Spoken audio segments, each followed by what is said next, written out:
The arrival of a new baby is always a special time, and this past week there have been plenty of well wishes for Harry and Meghan following the birth of their daughter. Part of the joy is a hope Lilibet Diana Mountbatten-Windsor will help restore much-needed harmony in the royal family, which has been battered after the Sussexes decided to air their grievances in tell-all TV interviews. On the Markle side of the family, though, Lilibet's granddad, Thomas, remains persona non grata. And that's why he's talking tonight. Thomas Markle's wish is that his daughter and son-in-law will somehow see this story, accept his apology for past embarrassments, and listen to his plea to be allowed into his grandchildren's lives. It's a girl. Prince Harry and Meghan Markle have just announced the birth of their second child. It's a surreal experience that few, if any of us, could ever really understand. Born on Friday in Santa Barbara, California. Finding out your daughter has had a baby by watching a news report on TV. My congratulations to Meghan and to Harry. But this is the reality for Thomas Markle, the famously, or perhaps more accurately, infamously estranged father of the Duchess of Sussex. I find out after the fact, and I have to deal with that. That's okay. But there's always disappointment here. There was no phone call or text message from Meghan to the baby's grandfather as she welcomed her second child into the world last week, Lilibet Diana Mountbatten-Windsor. Harry and Meghan say they plan to call her Lily. Lily is a perfect name. And the other thing that makes me happy is there's now a lot more Markle blood in the royal family. There aren't many people in the world that divide opinion quite like Thomas Markle. All I can say is that I hope I get to eventually sometime see these grandchildren of mine because I'm a pretty good grandpa. Whether you think he's a manipulative nuisance or a misunderstood doting dad, he wants everyone to remember he's human. You're becoming a grandfather again. Absolutely. What are the emotions like for you with that happening, but effectively being separated? Well, August 4th, 40 years ago, Meghan was born, and she was born as a C-section, so she was put in my arms. I was the first person to hold her. Her little hand went around my fingers like that, and I fell in love with her, and I had been that way for 40 years. Okay, am I there? And I really do miss her.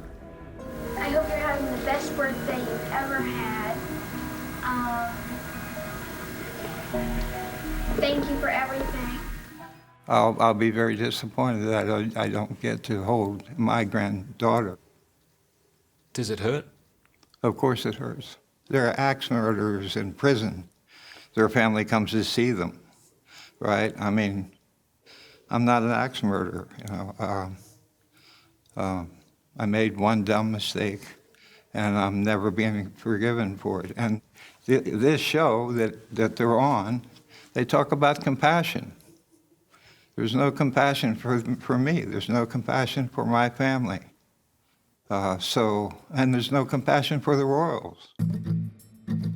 When Thomas refers to the show, tonight, Harry and Meghan unleash hell. Shocking, powerful, and deeply personal. he means Harry and Meghan's bombshell interview with Oprah back in March, where the couple tipped the bucket on the royal family. In those months when I was pregnant, concerns and conversations about how dark his skin might be when he's born. What? And who is having that conversation with you? And if that wasn't controversial enough, in the last few weeks, Harry has launched fresh attacks in his 6-part documentary series, The Me You Can't See, targeting Prince Charles. Because my father used to say to me when I was younger, well, it was like that for me, so it's going to be like that for you. That doesn't make sense. Just because you suffered, that doesn't mean that your kids have to suffer. In fact, quite the opposite. If you suffered, do everything you can to make sure that whatever negative experiences that you had, that you can make it right for your kids. Many might assume if Thomas Markle is now agreeing to an interview of his own, it's because he wants to once again criticise Harry and Meghan. But in some respects, he feels sorry for them. This time, he has someone different in his sights. You've done one TV interview in the last 16 or 17 months. Why have you decided to speak to us today? Because I have things to say. Oprah Winfrey, for one. I think Oprah Winfrey is playing Harry and Meghan. To go. I think she's using them to build her network and build her new shows. And I think she's taking advantage of a very weakened man and getting him to say things that you just shouldn't be saying on television. So you think Oprah's seen, I guess, the frailties of Harry and Meghan and decided to then cash in on that? I think so. Now, she'll disagree, of course, and she might even sue me. I don't care. But the bottom line is, it seems to me she's working Harry. Thomas says the person he felt for the most after seeing the documentaries was Prince Charles, as the huge rift between father and son was laid bare. If you ever caught up with Prince Charles for a beer, you two would probably have quite a bit in common. I think we'd get along quite well, and it's unfortunate what's happened to him as well. He seems like a likable guy, and I actually appreciated the fact that he walked my daughter down the aisle. I certainly couldn't have asked for a better replacement, although I would love to have done that. Do you see similarities in the way Harry has treated Charles and the way Meghan has treated you? Yes, I see them both ghosting their families completely. Now basically now they're alone in a huge house that they could probably accommodate 20 people in, and it's just the four of them. But I don't think they're going to have relatives over for a barbecue tomorrow or next week or next month. I don't know why. Do you still love your daughter? Of course I do. I love my children. I love my other daughter. I love my son. Of course I love them. Do you think she still loves you? I have no idea. I don't, like I said, I haven't spoken to her since I was laying in a hospital bed 2 days before they got married. That's the last conversation we had. That was it. I haven't spoken to him since. It was meant to be the ultimate fairy tale wedding when the Hollywood star Meghan Markle married her Prince Charming, Harry, in a spectacular service on the grounds of Windsor Castle back in 2018. Well, it was dubbed the Markle debacle. But things didn't go to script. Meghan's father failed to turn up to the royal wedding. Thomas Markle was supposed to walk his daughter down the aisle, but underwent heart surgery in the US in the days before the ceremony, and in the end, couldn't make it. Prince Charles did the honours instead, but behind the happy smiles, a deep family rift was tearing Meghan apart. A series of photographs which appeared to show him prepping for the wedding were exposed as a setup. She and Harry were seething when it emerged her father agreed to stage photos for paparazzi in the lead up to the wedding. Thomas claims he was trying to improve his image, but the newlyweds decided it was simply unforgivable. I apologized 100 times for it. I'm not bitter, I'm confused. I just don't have the answer. I want the answer. If I had done something terribly wrong, that would be fine, but I haven't. So I just want an answer. I don't like to say it, but I gotta say it. I don't know of anybody that's that cold to do this. And now, like I said, Meghan did it to me, and now Harry's doing it to his father. That's a cold thing to do. And it's even more cold to do it to the Queen, who's in her 90s. None of this makes sense. So you don't think it's possible that you're to blame? If I am, tell me why and how, and I'll fix it. I'll try to fix it. But I don't know why or how. After the staged photo falling out, relations between father and daughter soured further when Thomas leaked a letter Meghan sent him where she said he'd broken her heart into 1,000 pieces by talking to the press. But the 76-year-old is now desperate for an end to arguably the most notorious family feud in the world. And that's only been hastened by the arrival of a new granddaughter. And adding to Thomas's sense of urgency is the fact he now believes he might not be around for much longer.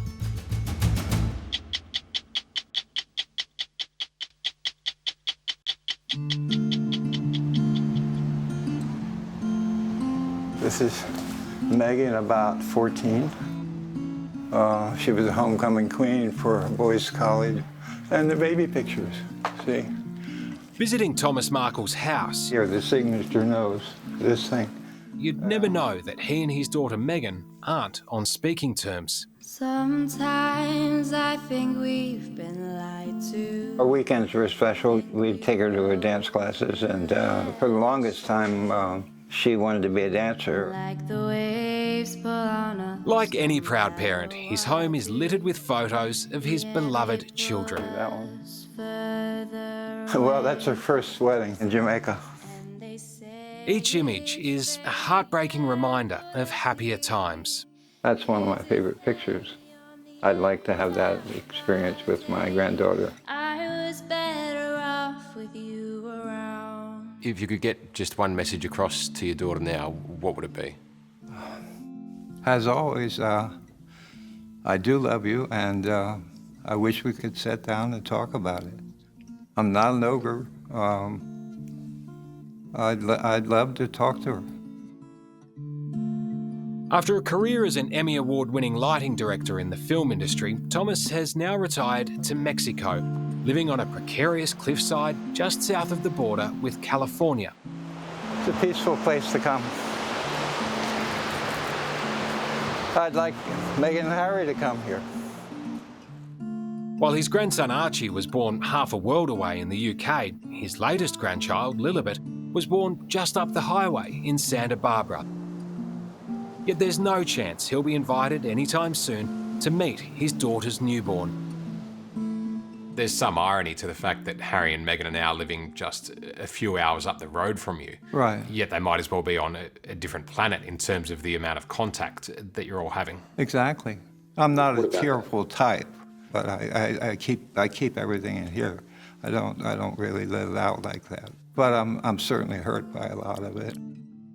It's 3 years since Thomas and Meghan last spoke, and now he's revealed he's starting to wonder how much longer he can wait. You're not getting any younger. Do you worry that you might never meet these two grandchildren?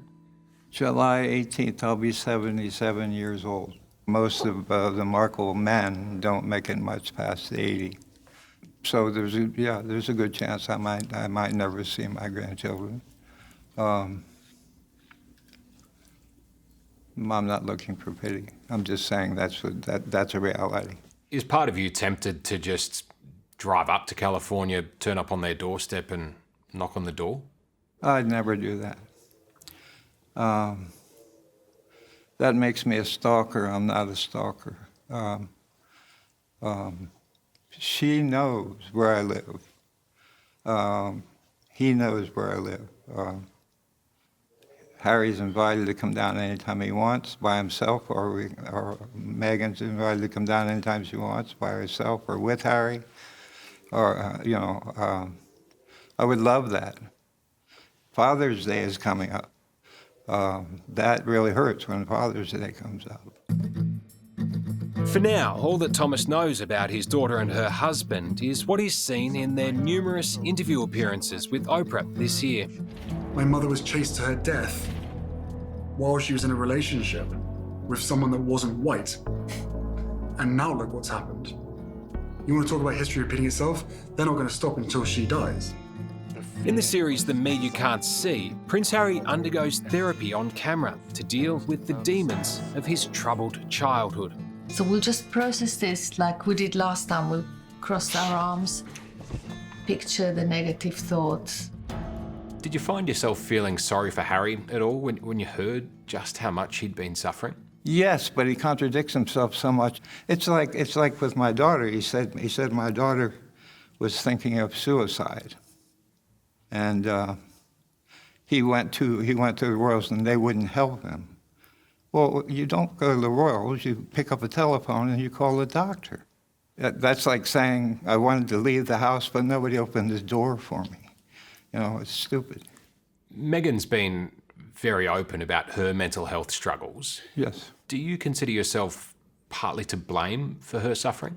Maybe to some percentage, but I was there at any time. She could have picked up the phone and called me at any time.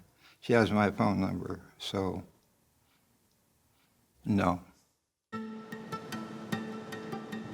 It hurts to me that they can't come to see me. It hurts to me that I can't come to see them. Thomas knows that putting his head above the parapet will make him a target for Meghan and Harry's staunch legion of fans. But the father of three believes he also has plenty of supporters out there who think he has as much right to share his story as the Duke and Duchess.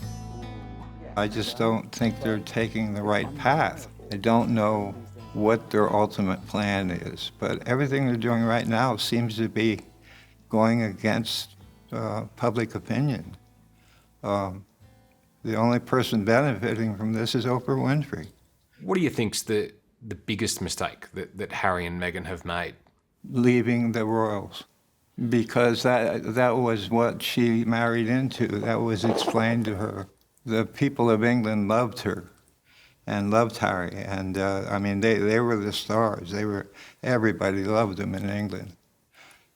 Then they walked away from that. So when they did that, they walked away from the people too.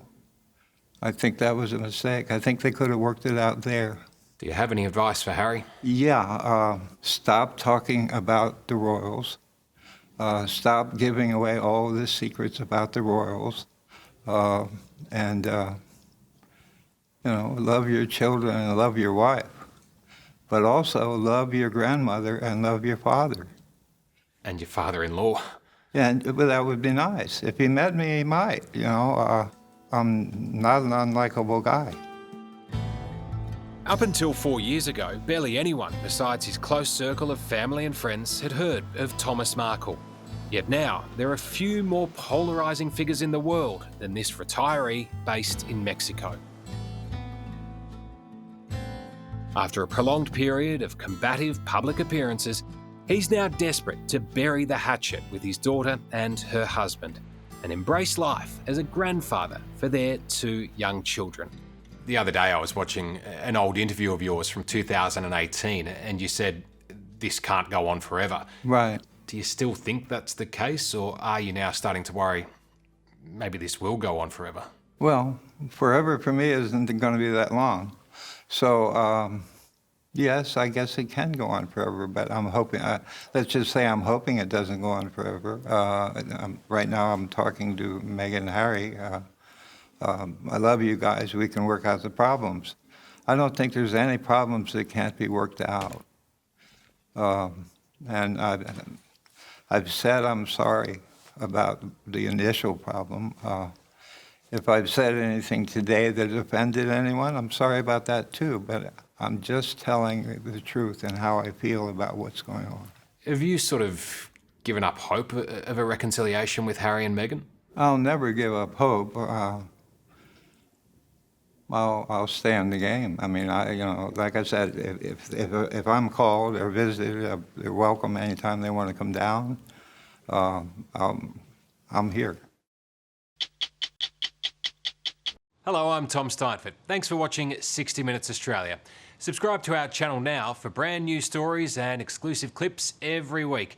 And don't miss out on our extra minutes segments and full episodes of 60 Minutes on 9now.com.au, as well as the 9Now app.